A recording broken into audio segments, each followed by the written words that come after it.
Hello और स्वागत है। अगर आप ये सुन रहे हैं तो या तो आप प्रोडक्ट डिज़ाइनर बनना चाहते हैं या फिर बन चुके हैं और सोच रहे हैं कि यार डेली जॉब में एक्चुअली करना क्या होता है। मैं हूं आपका होस्ट और इस ऑडियो बुक में हम कोई टेक्स्ट बुक डेफिनेशंस की बात नहीं करेंगे। हम बात करेंगे रियल वर्ल्ड की। कंपनी में जब आप डेस्क पे बैठते हो या आजकल जूम कॉल पे बैठते हो तो आपसे क्या एक्सपेक्ट किया जाता है। तो चलिए शुरू करते हैं। चैप्टर 1, प्रोडक्ट डिज़ाइन सिर्फ दिखावे का काम नहीं है। सबसे पहले एक मिसकंसेप्शन क्लियर करते हैं। बहुत लोगों को लगता है कि प्रोडक्ट डिज़ाइनर का काम बस स्क्रीन को सुंदर बनाना है।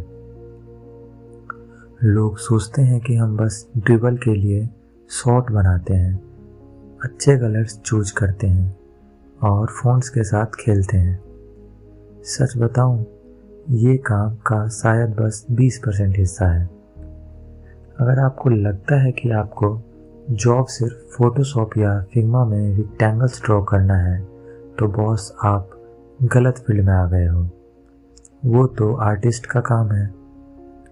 प्रोडक्ट डिज़ाइनर का काम है प्रॉब्लम सॉल्विंग। एक कंपनी में प्रोडक्ट डिज़ाइनर का रोल क्या होता है।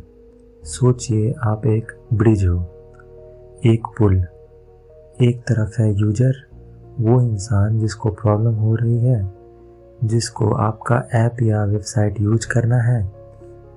दूसरी तरफ है बिजनेस, कंपनी जिसको पैसा कमाना है, ग्रोथ चाहिए। और तीसरी तरफ है टेक्नोलॉजी, इंजीनियर्स जो एक्चुअली उस चीज़ को बनाएंगे। आपका काम इन तीनों के बीच में बैलेंस बनाना है। अगर आपने कुछ ऐसा डिज़ाइन किया जो दिखने में तो वाव है पर इंजीनियर्स उसे कोड नहीं कर पा रहे तो वो डिज़ाइन फेल है। अगर आपने कुछ ऐसा बनाया जो टेक्नोलॉजी में फिट है पर यूजर को समझ ही नहीं आ रहा कि बटन कहाँ दबाना है तो वो डिज़ाइन फेल है। इसीलिए प्रोडक्ट डिज़ाइन में क्यों यानी वाई पर सबसे इम्पोर्टेंट फोकस किया जाता है और हमें इस क्यों वर्ड को सबसे इम्पोर्टेंट दिया जाता है। जब आप कंपनी ज्वाइन करोगे तो मैनेजर आपसे ये नहीं पूछेगा कि ये बटन नीला क्यों है। वो पूछेगा ये बटन यहाँ लगाने से यूजर का टाइम बचेगा या नहीं, इससे बिजनेस को क्या फ़ायदा होगा। तो एक अच्छे प्रोडक्ट डिज़ाइनर का दिमाग कैसे चलता है। आपको सवाल पूछने होंगे। जब कोई बोले हमें नया फीचर चाहिए तो तुरंत फिग्मा मत खोलो, पूछो क्यों चाहिए, इससे कौन सी प्रॉब्लम सॉल्व हो रही है। अपने आसपास देखो, लोग दरवाज़ा कैसे खोलते हैं, लिफ्ट का बटन कैसे दबाते हैं, क्या चीज़ उन्हें कंफ्यूज करती है। डिज़ाइन हर जगह है। हाँ, क्रिएटिविटी ज़रूरी है, लेकिन अगर आप अपना आइडिया बोलकर समझ नहीं पाए तो वो आइडिया कचरे के डब्बा माना जाएगा। आपको अपनी टीम को कन्विंस करना आना चाहिए। तो चैप्टर 1 का टेक अवे क्या है। सिंपल है, design is not about how it looks, it is about how it works. Creative होना ज़रूरी है पर लॉजिकल होना उससे भी ज़्यादा ज़रूरी है। आने वाले चैप्टर्स में हम सीखेंगे कि यूजर्स का दिमाग में कैसे घुसा जाए, बिजनेस को कैसे समझा जाए और इंजीनियर्स के साथ दोस्ती कैसे की जाए। लेकिन अभी के लिए अपने दिमाग से आर्टिस्ट वाला कप उतार दो और प्रॉब्लम सॉल्वर वाला कप पहन लो। रेडी हो? चलिए मिलते हैं चैप्टर 2 में, जहां हम बात करेंगे उस इंसान की जो सबसे इम्पोर्टेंट है, यानी यूजर की। तो welcome back to chapter 2। Chapter 1 में हमने बात की थी कि हम आर्टिस्ट नहीं प्रॉब्लम सॉल्वर्स हैं। लेकिन बॉस, प्रॉब्लम सॉल्व करने के लिए ये पता होना ज़रूरी है कि प्रॉब्लम है किसकी। आज का टॉपिक है द यूजर। इंडस्ट्री में एक फ्रेज बहुत चलता है, यूजर सेंट्रिक डिज़ाइन। सुनने में फैंसी लगता है, पर इसका असली मतलब क्या है? सबसे बड़ी गलती जो जूनियर डिजाइनर्स करते हैं वो है एक एजम्पशन। मैं भी तो यूजर हूँ, मुझे जो पसंद है वो सबको पसंद आएगा, ये एक एजम्पशन है। रुको, वहीं रुक जाओ, क्योंकि तुम एक यूजर नहीं हो। आप टेक्नोलॉजी समझते हो। आपके पास हाई एंड लैपटॉप है, आपके पास तेज इंटरनेट है। हो सकता है कि आपका यूजर गांव में बैठा हो, उसके पास 3G नेटवर्क हो, उसके पास एक सस्ता एंड्रॉयड फ़ोन पर वो खोलने की कोशिश कर रहा हो आपका ऐप। अगर आपने अपने हिसाब से डिज़ाइन बनाया तो वो यूजर उसे कैसे समझेगा? वो उसके किस काम आएगा? यहाँ आता है एम्पैथी। एम्पैथी का मतलब सिंपैथी नहीं है। सिंपैथी मतलब होता है किसी पे तरस खाना, लेकिन एम्पैथी का मतलब है किसी और के जूते में पैर डालकर चलना, फील करना कि उन्हें दर्द कहाँ हो रहा है। चलिए एक एग्जाम्पल लेते हैं। मान लीजिए आप एक ग्रोसरी डिलीवरी ऐप डिज़ाइन कर रहे हैं। यूजर ए एक 22 साल का बैचलर है, उसे बस मैगी और कोल्ड ड्रिंक चाहिए, और वो भी 10 मिनट में। उसे बड़ा बाय नाउ बटन चाहिए बस। जबकि यूजर भी एक 45 साल की वर्किंग मदर है, वो पूरे हफ्ते का राशन ऑर्डर कर रही हैं, जैसे कि आटा, दाल, सब्जी। उन्हें फास्ट डिलीवरी से ज़्यादा क्वालिटी और प्राइस कंपैरिजन चाहिए। अगर आपने सिर्फ यूज़र ए के लिए डिज़ाइन किया तो यूज़र बी कंफ्यूज हो जाएगी, और अगर आपने सिर्फ यूज़र बी के लिए किया तो यूज़र ए बोर हो जाएगा। एक कंपनी में प्रोडक्ट डिज़ाइनर का काम यही रिसर्च करना होता है, हवा में तीर नहीं चलाना है। रिसर्च कैसे करें? जब आप कंपनी में होंगे तो आपको यूज़र इंटरव्यूज लेने होंगे, लोगों से बात करनी होगी। लेकिन यहाँ भी एक ट्रिक है। अगर आप किसी से पूछोगे आपको मेरा ऐप कैसा लगा, तो लोग अच्छे बनने के लिए बोलेंगे बहुत बढ़िया है। ये झूठ है, लोग दिल नहीं तोड़ना चाहते। इसलिए हमें सही सवाल पूछना चाहिए। हमें पूछना चाहिए कि पिछली बार जब आपने ग्रोसरी ऑर्डर की थी तो सबसे गंदी चीज़ क्या हुई थी? तो वो बोलेंगे यार पेमेंट फेल हो गया था, या फोटो में आलू बड़े दिख रहे थे पर डिलीवरी में छोटे आए थे। बस वहीं आपको आपकी प्रॉब्लम मिल गई, वहीं से डिज़ाइन शुरू होता है। तो आपने चैप्टर 2 में ये सीखा कि डिज़ाइन फिग्मा पर शुरू नहीं होता, डिज़ाइन शुरू होता है ऑब्जर्वेशन से।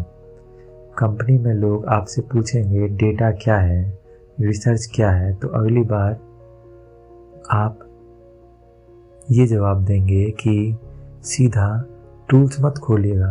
आप उससे पहले ये सोचेंगे कि हु इज़ दिस फॉर, ये किसके लिए है। आप इसको दोबारा सुनिए। कंपनी में लोग आपसे पूछेंगे डेटा क्या है, रिसर्च क्या है, तो अगली बार जब कोई प्रोजेक्ट मिले तो सीधा टूल्स मत खोलो, पहले सोचो who is this for. User को समझो, उनकी प्रॉब्लम्स को फील करो और फिर सॉल्यूशन बनाओ। अब जब हमने यूजर को समझ लिया है तो अब वक्त है हथियार उठाने का। अगले चैप्टर में हम बात करेंगे द टूल बॉक्स की। कौन से टूल सीखने ज़रूरी हैं और कौन से बस हाइप हैं। मिलते हैं चैप्टर 3 में। Welcome back to chapter 3। अब तक हमने माइंडसेट सेट कर लिया है और यूजर को समझ लिया है। अब बारी आती है उस सवाल की जो हर बिगनर के दिमाग में सबसे पहले आता है। सर मैं फिग्मा सीखूं, एडोबी एक्सडी सीखूं या स्केच सीखूं? इसका जवाब सुनने के लिए तैयार हो? जवाब है इससे कोई फर्क नहीं पड़ता। हाँ, मैं मजाक नहीं कर रहा। चलिए एक एग्जाम्पल लेते हैं। अगर मैं आपको दुनिया का सबसे महंगा पेन खरीद के दे दूं, तो क्या आप ऑटोमेटिकली अच्छी पोएट्री लिखने लगेंगे? नहीं ना, क्योंकि पोएट्री में पेन नहीं, शायर का दिमाग होता है। बिल्कुल वैसे ही tools are just a medium. आज इंडस्ट्री में फिग्मा का राज है। सब लोग फिग्मा यूज कर रहे हैं क्योंकि वो कोलैबोरेटिव है, बिल्कुल गूगल डॉक्स की तरह। आप और आपका फेवरेट डेवलपर एक ही फाइल में काम कर सकते हैं। तो हाँ, अगर जॉब चाहिए तो फिग्मा आना चाहिए। लेकिन याद रखिएगा, टूल्स बदलते रहते हैं। कुछ साल पहले फोटोशॉप किंग था, फिर स्केच आया, फिर XD आया और आज फिग्मा है। हो सकता है 5 साल बाद कोई AI टूल आ जाए। अगर आप सिर्फ टूल ऑपरेटर बनोगे जिसको बस शॉर्टकट्स पता है, तो आप रिप्लेस हो जाओगे। लेकिन अगर आप डिजाइनर बनोगे जिसको प्रिंसिपल्स पता है, तो टूल कोई भी हो आप फोड़ दोगे। तो एक प्रोडक्ट डिजाइनर के टूल बॉक्स में एक्चुअली होना क्या चाहिए? फिग्मा को अच्छे से सीख लो। ऑटो लेआउट, कंपोनेंट्स और प्रोटोटाइपिंग, इतना काफ़ी है शुरुआत के लिए। हर नया प्लगइन इंस्टॉल करने की ज़रूरत नहीं है। ये सुनने में पुराना लगता है, पर ये सबसे पावरफुल है। जब भी कोई नया आइडिया आए, सीधा कंप्यूटर पे मत जाओ, पहले पेपर पे ड्रॉ करो। इसे लो फिडेलिटी वायर फ्रेमिंग कहते हैं। कागज़ पे गलती करना सस्ता पड़ता है, फिग्मा पे गलती सुधारने में घंटों लग जाते हैं। आपका तीसरा टूल है आपकी आंखें। दूसरे ऐप्स को देखो। एयरबीएनबी का नेविगेशन कैसा है? स्विगी या चेकआउट कैसा है? स्क्रीनशॉट लो और कॉपी करने की कोशिश करो प्रैक्टिस के लिए। इसे UI ब्रेकडाउन कहते हैं। बहुत सारे डिजाइनर्स पिक्सल परफेक्शन के चक्कर में फंस जाते हैं। वो बटन के कलर शेड पे 2 घंटे लगा देते हैं, जबकि फ्लो ही गलत होता है। याद रखो, a pretty interface can not fix a broken experience. सुंदर चेहरा टूटे हुए दिल का इलाज नहीं है। तो कंक्लूजन क्या है? टूल सीखना ड्राइविंग सीखने जैसा है। क्लच, ब्रेक, एक्सेलेरेटर यानी फिग्मे के टूल्स तो सीखने ही पड़ेंगे गाड़ी चलाने के लिए, पर मंजिल तक पहुंचने के लिए नेविगेशन और रूल्स पता होना चाहिए। अब आपके पास माइंडसेट है, यूजर की समझ है और टूल्स भी आ गए हैं। लेकिन इन टूल्स को यूज करके आइडिया को फाइनल प्रोडक्ट तक कैसे ले जाते हैं, स्टेप बाय स्टेप प्रोसेस क्या है, वो हम सीखेंगे चैप्टर 4 में, द प्रोसेस, आइडिया से रियलिटी तक। मिलते हैं चैप्टर 4 में।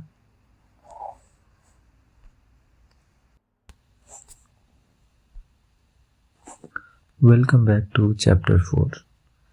अब तक हमने टूल्स की बात की, पर टूल्स तो बस हैमर और स्क्रू ड्राइवर हैं।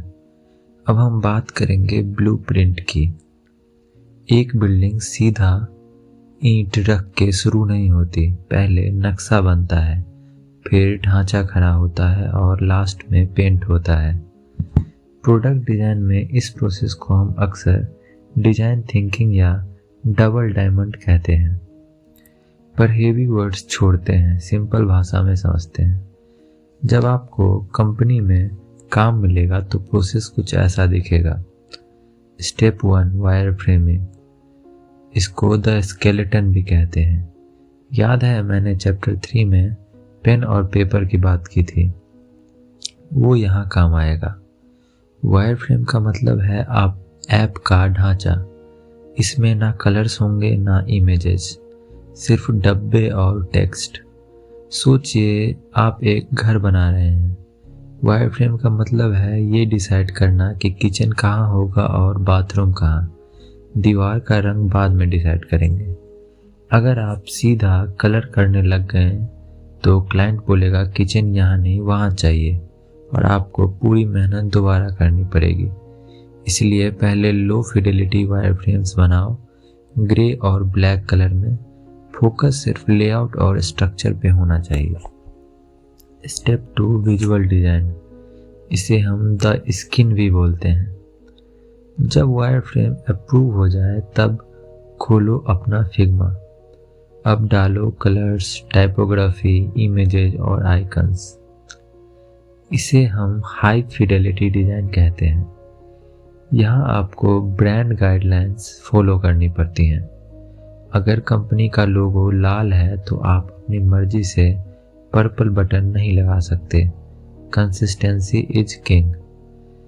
प्रोटोटाइपिंग, जिसे द सॉल कहा जाता है, ये सबसे ज़रूरी पार्ट है। एक स्टैटिक इमेज किसी काम की नहीं है।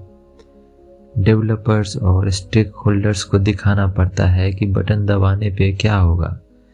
फिग्मा में वायर्स कनेक्ट करो, स्क्रीन ए से स्क्रीन बी का ट्रांजिशन सेट करो। जब आप मैनेजर को एक चलता फिरता ऐप दिखाते हो, भले ही वो नकली हो, तो उनका कॉन्फिडेंस बढ़ जाता है। वो ये तो रियल लग रहा है, वो सोचते हैं वाओ ये तो रियल लग रहा है। कॉमन मिस्टेक, बहुत सारे जूनियर्स प्रोसेस स्किप करते हैं, वो सीधा फाइनल डिज़ाइन बनाने लगते हैं। याद रखना, ट्रस्ट द प्रोसेस। अगर आप बिना वायर फ्रेम के डिज़ाइन करोगे तो आप डिज़ाइन नहीं पेंटिंग कर रहे हो, और प्रोडक्ट डिज़ाइन पेंटिंग नहीं है, इंजीनियरिंग है। अब आपका प्रोडक्ट दिखने में रेडी है, चल भी रहा है, पर क्या ये कंपनी को पैसा बना के देगा? चलिए बात करते हैं उस चीज़ की जो कंपनीज के लिए सबसे इम्पोर्टेंट है, यानी कि बिजनेस। मिलते हैं चैप्टर 5 में। Welcome to chapter 5। ये चैप्टर शायद इस पूरी बुक का सबसे इम्पोर्टेंट चैप्टर है अगर आपको प्रमोशन चाहिए। बहुत सारे डिज़ाइनर्स को लगता है कि उनका जॉब है यूजर को खुश करना। गलत। आपका जॉब है यूजर को खुश करके बिजनेस को बढ़ाना। कंपनी आपको सैलरी क्यों देती है? क्योंकि आप उनके लिए वैल्यू जनरेट करते हो। डिज़ाइन स्कूल्स में हमें एम्पैथी सिखाई जाती है, पर प्रॉफिट कोई नहीं सिखाता। जब आप मीटिंग में जाओगे तो सीईओ ये नहीं पूछेगा कि आपने ग्रेडियंट कौन सा यूज किया, वो पूछेगा इस डिज़ाइन से हमारा कन्वर्जन रेट बढ़ा क्या, रिटेंशन कैसा है। तो चलिए कुछ हेवी वर्ड्स को डिकोड करते हैं जो आपको इंटरव्यू में स्मार्ट दिखाएंगे। First, conversion rate. मान लो 100 लोग आपकी वेबसाइट पे आए, पर सिर्फ 2 लोगों ने सामान खरीदा, तो कन्वर्जन रेट हुआ 2%। एज ए डिज़ाइनर आपका काम है 2% से 4% करना। कैसे? बटन का कलर चेंज करके, चेकआउट प्रोसेस आसान करके, फॉर्म में फील्ड्स कम करके। ये है असली डिज़ाइन, सजाना नहीं, बेचना आसान करना। रिटेंशन। यूजर एक बार आया, पर क्या वो वापस आया? अगर आपका ऐप बहुत सुंदर है पर यूजर को समझ नहीं आया तो वो अनइंस्टॉल कर देगा। डिज़ाइन ऐसा होना चाहिए कि यूजर की आदत बन जाए। तीसरा, ए/बी टेस्टिंग। कभी कभी हमें नहीं पता होता कि क्या सही है। क्या बाय नाउ बटन लाल होना चाहिए या हरा? हम दोनों बनाते हैं। आधे यूजर्स को लाल दिखाते हैं, आधे को हरा। फिर डाटा देखते हैं कि किस पे ज़्यादा क्लिक्स आए। इसे कहते हैं डेटा ड्रिवन डिज़ाइन।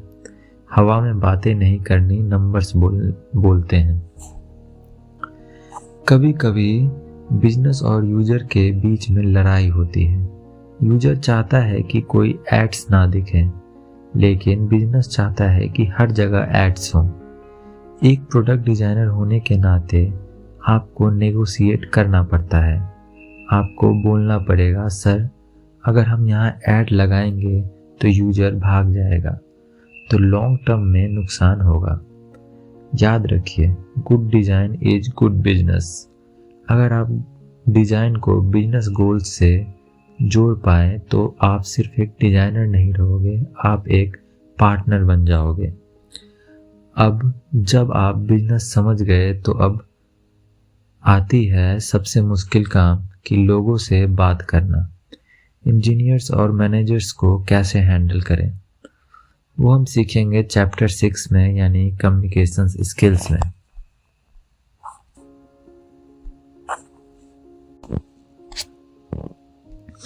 हेलो दोस्तों, वेलकम बैक टू चैप्टर 6। अब तक आपने डिज़ाइन बना लिया, यूजर को समझ लिया और बिजनेस लॉजिक भी लगा लिए। अब आती है वो स्टेज जहां बहुत सारे नए डिज़ाइनर्स फेल हो जाते हैं, यानी कि एग्जीक्यूशन। आपका डिज़ाइन फिग्मा में कितना भी सुंदर हो, अगर वो कोड होकर लाइव ऐप नहीं बना तो वो सिर्फ एक वॉलपेपर है। और उससे लाइव ऐप बनाने के लिए आपको डील करना पड़ेगा दो तरह के लोगों से, इंजीनियर्स और मैनेजर्स। इंजीनियर्स के साथ दोस्ती। बहुत डिज़ाइनर्स डेवलपर्स को अपना दुश्मन मानते हैं। यार, डेवलपर ने मेरा डिज़ाइन ख़राब कर दिया, मैंने शैडो दी थी उसने हटा दी। गलती डेवलपर की नहीं, आपकी है। आपने हैंड ऑफ सही से नहीं किया। जब आप अपना डिज़ाइन डेव को देते हो तो सिर्फ लिंक मत फेंको, उनके साथ बैठो, उनकी लैंग्वेज बोलो, उन्हें बताओ ये एनिमेशन 300 ms का है, मोबाइल पे ये कार्ड स्टैक होगा, डेस्कटॉप पे साइड बाय साइड आएगा। अगर आप उनकी टेक्निकल लिमिटेशंस को समझोगे तो वो आपके डिज़ाइन की रिस्पेक्ट करेंगे। याद रखो, डेवलपर आपका सबसे बड़ा एलाई यानी साथी है। अगर वो आपके साइड है तो प्रोडक्ट बढ़िया बनेगा। मैनेजर्स को कैसे हैंडल करें। अब आते हैं मैनेजर्स और क्लाइंट्स पे। इनका फेवरेट डायलॉग होता है, I don't like this colour, make it pop, या लोगो बड़ा कर दो। यहाँ नए डिज़ाइनर्स गुस्सा हो जाते हैं, पर एक सीनियर डिज़ाइनर कभी गुस्सा नहीं होता, वो जस्टिफाई करता है। अगर आप बोलेंगे सर ये कलर मुझे अच्छा लगता है, तो मैनेजर बोलेगा मुझे नहीं लगता, गेम ओवर। लेकिन अगर आप बोलोगे सर रिसर्च के हिसाब से ये कलर ट्रस्ट बिल्ड करता है और कंपटीटर एनालिसिस में भी यही ट्रेंड है, तो मैनेजर चुप हो जाएगा। आपको अपनी डिज़ाइन डिसीजंस को डिफेंड करना आना चाहिए, लॉजिक और डेटा के साथ, ना कि पर्सनल पसंद के साथ। कंक्लूजन ये है कि डिज़ाइन एक सोलो गेम नहीं है, ये एक टीम स्पोर्ट है। आपका कम्युनिकेशन स्किल आपके डिज़ाइन स्किल जितना ही ज़रूरी है। अगर आप बोल नहीं सकते तो आप बेच नहीं सकते। तो टीम को साथ लेकर चलो। अब जब हम टीम के साथ काम कर रहे हैं तो कभी कभी हमें लगता है कुछ अलग करें, कुछ हटके करें, पर क्या हमेशा क्रिएटिव होना ज़रूरी है? चलिए देखते हैं चैप्टर 7 में, creativity versus usability. Welcome to chapter 7। हर डिजाइनर के अंदर एक आर्टिस्ट छुपा होता है और वो चिल्लाता रहता है, कुछ नया बनाओ, कुछ क्रेजी बनाओ। हम ड्रिबल पे डिजाइन देखते हैं जो हवा में उड़ रहे हैं, टेक्स्ट उल्टी दिशा में है, कलर्स एकदम नियोन है। हम सोचते हैं वाओ, मैं भी ऐसा बनाऊंगा। रुको, सांस लो। इससे हम कहते थे यार, और कहते हैं the dribble trap. Real world में यूजर आपका ऐप एंजॉय करने नहीं आता, वो आपका काम खत्म करने आता, वो अपना काम खत्म करने आता है। अगर आपने लॉगिन बटन को छुपा दिया सिर्फ इसलिए क्योंकि वो कूल लग रहा था, तो यूजर गुस्सा होकर भाग जाएगा। यहाँ एक बहुत फेमस रूल आता है, जेकब्स लॉ। ये लॉ कहता है यूजर्स अपना ज़्यादा वक्त दूसरी वेबसाइट्स पे बिताते हैं। इसका मतलब यूजर्स को आदत है कि सर्च बार ऊपर होता है, लोगो लेफ्ट में होता है और बैक बटन टॉप लेफ्ट में होता है। अगर आपने अपनी क्रिएटिविटी दिखाने के लिए बैक बटन को बॉटम राइट में लगा दिया तो यूजर कंफ्यूज हो जाएगा। Creativity versus familiarity. तो क्या हम बोरिंग डिजाइन्स बनाएं? बिल्कुल नहीं। क्रिएटिविटी वहाँ दिखाओ जहाँ ज़रूरत है, इलस्ट्रेशंस में, टोन ऑफ वॉइस में, माइक्रो इंटरेक्शंस में, लेकिन नेविगेशन और कोर फंक्शंस में वहाँ बोरिंग होना ही सबसे बेस्ट डिसीजन है। एक कार का स्टीयरिंग व्हील हमेशा राउंड होता है। अगर आप उससे ट्रायंगल बना दोगे क्रिएटिव बनाने के लिए तो एक्सीडेंट हो जाएगा। सेम लॉजिक ऐप्स पे लगता है। डिजाइन सुंदर होना चाहिए पर यूजेबल होना मैंडेटरी है। खुद से पूछो, क्या मेरी ग्रैंड मदर यानी दादी इसे यूज कर सकती है? अगर जवाब ना है तो आपका डिजाइन फेल है, चाहे वो कितना भी सुंदर दिखे। तो फॉर्मूला याद रखो, फंक्शन फर्स्ट, फैशन सेकेंड। अब आपको समझ आ गया है कि डिजाइन काम कैसे करता है, पर लाइफ में डिजाइन तभी काम आएगा जब आप क्रिटिसिज्म्स और फीडबैक को हैंडल करना सीखोगे। कोई आके बोलेगा ये बेकार है, तब क्या करोगे? वो हम सीखेंगे चैप्टर 8 में, हैंडलिंग फीडबैक।